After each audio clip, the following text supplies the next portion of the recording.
should see this hose, War. Oh God, that thing must have been spinning like mad.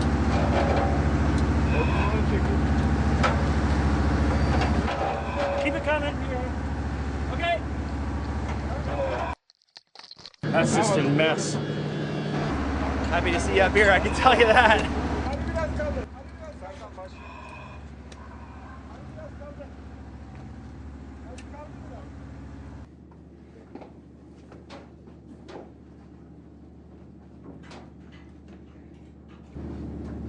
Okay, he's in there, War. Got a good seal. Get Yano too. Okay. I'm on it too. All right. We can all relax. What do you think of that, Jim? That's just a mess. You ever seen such a tangle? I've rarely seen a tangle like that. I mean, we're fighting some tough currents, and if this isn't bad enough, I mean, it's tangled in our cable. It was also tangled in the downline of the other divers. I mean, deep wreck, current, and a tangle. That's a dicey situation. What was it caused by? There's a couple things that cause this. You know, one is the current spinning around. The other is we've got all these lines closely together. That makes it tough.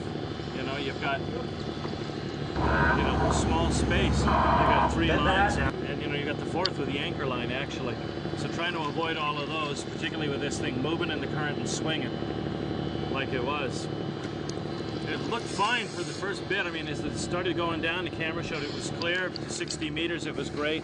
But close to the bottom at 69, there was a current that just came right on up and started spinning this thing and tangling lines. And that was when everything started to go bad.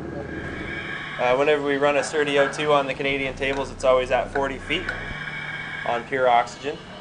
And he's got a full hour and a half inside the pot, so we won't see him for another almost 2 hours, I guess. A couple of air brakes in there, and when you're diving, it seems like if one thing goes wrong, it's a chain reaction, and everything seems to go wrong.